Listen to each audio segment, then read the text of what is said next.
I've started to recognize that every single day is an opportunity for me to make a different choice.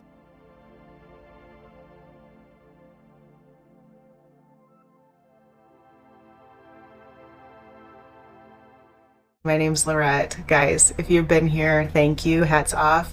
I am very excited about today. I have had a crazy few years and I came to this epiphany a few weeks ago, but I'm finally doing a video on it. Creating the life that you want or you feel like you deserve. I think a lot of people go down that route and we're like, well, what do I want? What do I actually want to have happen?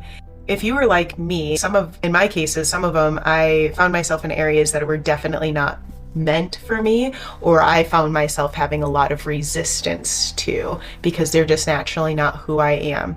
So as I've started to understand a little bit more about how to create wealth, become stable, figure out some of these things, and I'll tell you this, there's still more for me to learn, of course, but understanding that by placing my energy one step forward, one thing at a time, creating an abundance in my overall actions, I've started to recognize that every single day is an opportunity for me to make a different choice.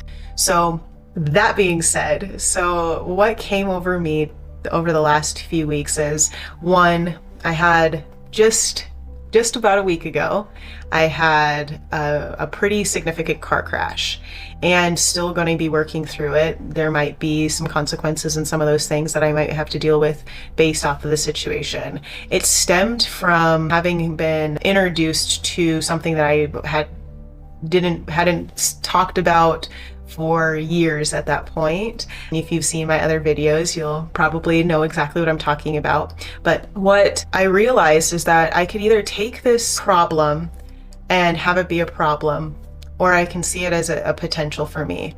And I do believe, and this is my feeling, I do believe that I'm being divinely guided. And so if that's the case, then the car accident is not an accident at all. It is something for me. So what did I need to learn? So in this case, there was a lot of behaviors that I felt like that I had attributed to my life that I knew that weren't aligned to who I was. And so I ended up going on a longer fast that allowed me to feel my body truly strip away my last few years. And how I look at the accident now and the things that are still to come with whatever it is going to happen, I see it as an opportunity for me to look forward and find my way through whatever it is. And though do I wish that my lessons sometimes came without the significance of these types of consequences? Absolutely. I just know that because I wasn't the only one in the accident, and from what I've heard that nobody was hurt, I know that no one was severely hurt. I know that I am blessed on some level because there's a lot of reasons why I shouldn't be here today. So with that, we can all look at all of our situations, whether it be you and me who are talking here or anybody else who might be watching this. We can see it as this horrible thing that happened, which granted, I'm not in favor for sure. Definitely ask the universe to give me pointing in a different direction in my next ventures. Though feeling that way and then also taking action, significant action, in order to create a better outcome no matter what that particular situation was. And so with this now newfound feeling, wanting to create and being more open with all of the things that have obviously been going on with me and going on in me. For some of you, you really know. Some of you who've been healed by or had the healings through me, it's something that's more amazing than I can possibly fathom. And so understanding and finally embracing the trueness of myself, the artist in myself, the person who channels, and yes, I am somebody who can channel, and the spiritual feeler. And I say that because when I do healings, it's fully in the inspiration of feeling and listening to whatever's happening within the body or the mind of somebody. And so with the accident and the fasting and the coming to this conversation, I'm hoping that I am talking with somebody who's sitting here listening to me looking for mild inspiration from somebody who's actually gone through something recently.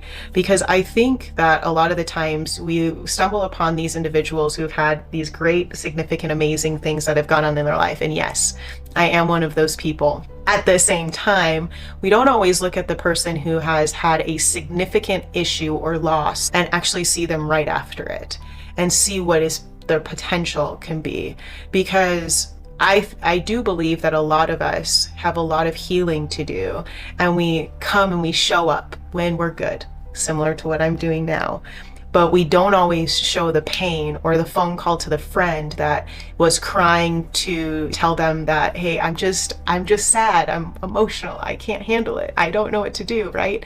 We don't always see that side of the person that we consider a healer, they're the leader or the spiritual person that they're wanting to communicate with. So if you're sitting here and you're freaking finally somebody who's going to be real with me, I'm being real with you. Did the last week feel like it sucked for a little bit? Absolutely. But it was meant to. And the way that I got through it was being able to lean on the practices and truly know that I was going to be okay through sitting with the pain, the shame, the emotions, the fear, right? The financial spectrum of everything, right? All of it. And understanding that even though I still have much, much more to go through this process, I can still see that there was something that was necessary for me to know. So if it's just the two of us, and goodness gracious, you just needed something to lift you up today and tell you like you're gonna be okay, versus maybe just always seeing 5 steps to this and I hope we do this and 3 steps to your glorious life. There is one step, and it's just to be. And the more you are, just like the more I'm learning to just be, the more we all can just be. And eventually we'll all be able to sit authentically and state, this sucked, but I can see the grace through it. And if it's just the two of us and you think you freaking can, you can. And if your heart is in it, it's freaking done. I hope you have a great rest of your day. I love you. Bye-bye.